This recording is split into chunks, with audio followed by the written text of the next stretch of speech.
Assalamualaikum warahmatullahi wabarakatuh. Perkenalkan, nama saya Inia Chayaningrum. Saya dari 11 Multimedia 1. Saya akan menyampaikan sebuah dakwah mengenai kedudukan dan peranan wanita dalam kehidupan berbangsa dan bernegara. Bagaimana kedudukan dan peranan perempuan dalam kehidupan berbangsa dan bernegara? A. Peranan wanita dalam pembangunan bangsa. Berdasarkan data statistik penduduk, jumlah perempuan di Indonesia sebanyak 50,3% dari total penduduk. Hal ini berarti di Indonesia jumlah perempuan lebih banyak daripada laki-laki. Dengan jumlah perempuan yang demikian besar, maka potensi perempuan perlu lebih diberdayakan sebagai subjek maupun objek pembangunan bangsa. Peranan strategis perempuan dalam menyukseskan pembangunan bangsa dapat dilakukan melalui 1. Peranan perempuan dalam keluarga. Perempuan merupakan benteng utama dalam keluarga. Peningkatan kualitas sumber daya manusia dimulai dari peranan perempuan dalam memberikan pendidikan kepada anaknya sebagai generasi penerus bangsa. 2. Peranan perempuan dalam pendidikan. Jumlah perempuan yang demikian besar merupakan aset dan problematika di bidang ketenaga kerjaan. Dengan mengelola potensi perempuan melalui bidang pendidikan dan pelatihan, maka tenaga kerja perempuan akan semakin menempati posisi yang lebih terhormat untuk mampu meningkatkan derajat bangsa. 3. Peranan perempuan dalam bidang ekonomi. Pertumbuhan ekonomi akan memacu pertumbuhan industri dan meningkatkan pemenuhan kebutuhan dan kualitas hidup. Di sektor ini, perempuan dapat membantu meningkatkan ekonomi keluarga melalui berbagai jalur baik kewirausahaan maupun sebagai tenaga kerja yang terdidik. 4.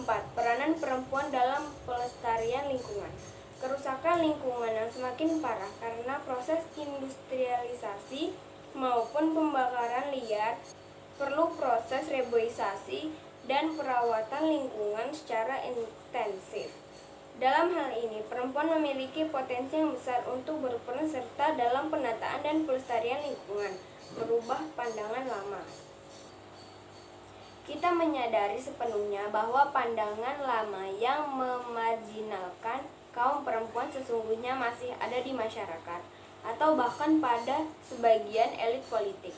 Kaum perempuan dipandang sebagai warga kelas 2, sebagai pihak yang hanya punya hak berkiprah di wilayah domestik. Sementara wilayah publik dipandang bukan menjadi hak kaum perempuan. Kaum perempuan dipandang sebagai pihak yang lemah, emosional, tidak dapat menggunakan akal budinya, dan tidak mampu mengembangkan kepemimpinan yang kuat dan efektif. Kaum perempuan dipandang tidak akan mampu masuk ke wilayah politik pemerintahan, karena wilayah ini dipandang sebagai wilayah yang keras, kompleks, dan membutuhkan stamina fisik, sehingga tidak mungkin kaum perempuan berkiprah di sana. Memang pandangan-pandangan tersebut pada saat ini sudah tidak lagi menjadi dominan, karena ada banyak peristiwa yang memperlihatkan bahwa pandangan-pandangan tersebut tidak sesuai dengan kenyataan. Kita punya banyak pengalaman yang memperlihatkan bahwa kaum perempuan juga memiliki kemampuan yang sama, dan bahkan dalam beberapa kasus kaum perempuan dapat melahirkan karya yang lebih baik. Kini kaum perempuan makin memperlihatkan kiprah dan jati dirinya melalui berbagai karya di berbagai bidang. Kita hampir sulit menemukan jenis pekerjaan yang tidak dapat dimasuki oleh kaum perempuan, dari pekerjaan rumah sampai dengan pekerjaan memimpin negara telah mampu dikerjakan dengan baik oleh kaum perempuan. Kiprah Ibu Haji Megawati Soekarno Putri sesungguhnya merupakan teladan yang baik bahwa kaum perempuan sesungguhnya memiliki kekuatan yang sangat luar biasa. Dengan pandangan baru ini, segala bentuk diskriminasi yang membatasi ruang gerak perempuan hendaknya dihapuskan dan digantikan dengan pandangan yang memperluas ruang gerak kaum perempuan. Lebih dari itu, perlu pula dikembangkan suatu pandangan yang menempatkan kaum perempuan tetapi sebagai kaum perempuan, yakni pandangan yang menilai kiprah dan karya perempuan dari sudut perempuan dan bukan dari sudut yang lain. Sebagai contoh, dalam menilai kiprah dan model kepemimpinan kaum perempuan dalam panggung politik pemerintahan, Hendaknya cara kita menilai tetaplah menggunakan sudut pandang perempuan, sehingga perempuan tidak didorong merubah jati dirinya.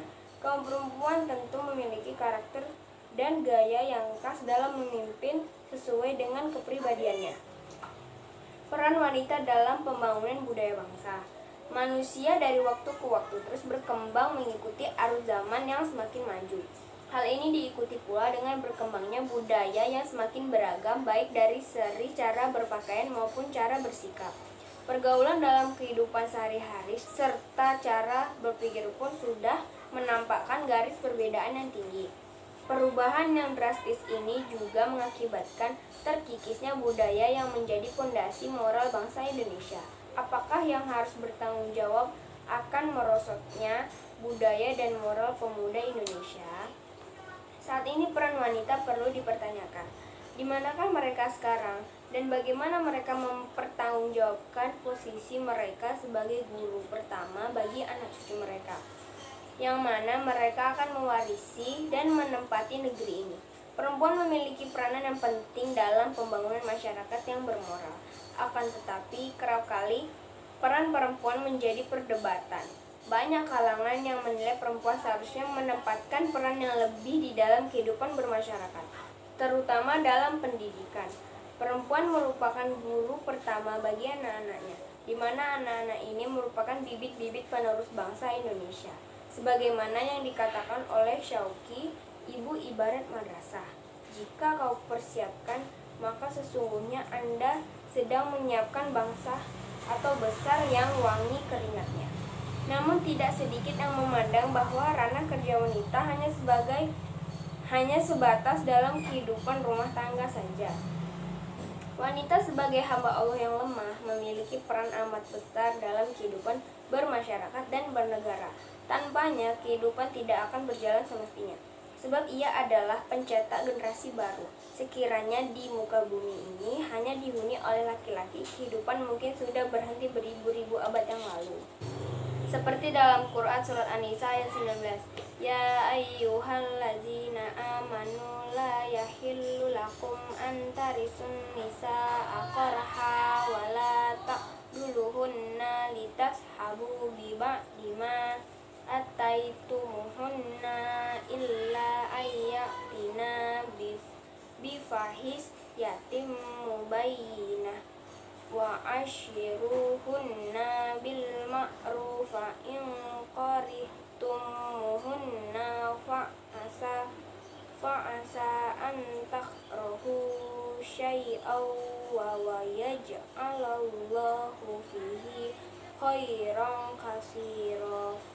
Yang artinya, hai orang-orang yang beriman, tidak halal bagi kamu mempustakai wanita dengan jalan paksa, dan janganlah kamu menyusahkan mereka karena hendak mengambil kembali sebagian dari apa yang telah kamu berikan kepadanya, terkecuali bila mereka melakukan pekerjaan keji yang nyata, dan bergaulah dengan mereka secara patut. Kemudian bila kamu tidak menyukai mereka, maka bersabarlah, karena mungkin kamu tidak menyukai sesuatu, padahal Allah menjadikan padanya kebaikan yang banyak.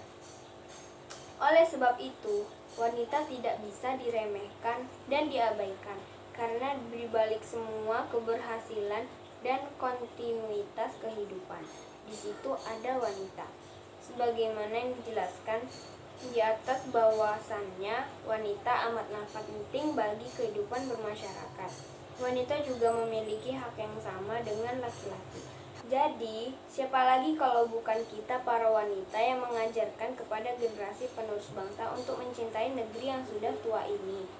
Kita para wanita yang merupakan guru pertama dan seharusnya mengajarkan norma budaya, perilaku yang bermoral bagi pemimpin-pemimpin negeri yang akan datang. Karena kita yang mempunyai banyak kesempatan untuk membentuk pribadi anak cucu kita supaya lebih baik. Demikian dakwah singkat dari saya. Bila ada kesalahan mohon dimaafkan. Wabillahi taufiq wal hidayah. Wassalamualaikum warahmatullahi wabarakatuh.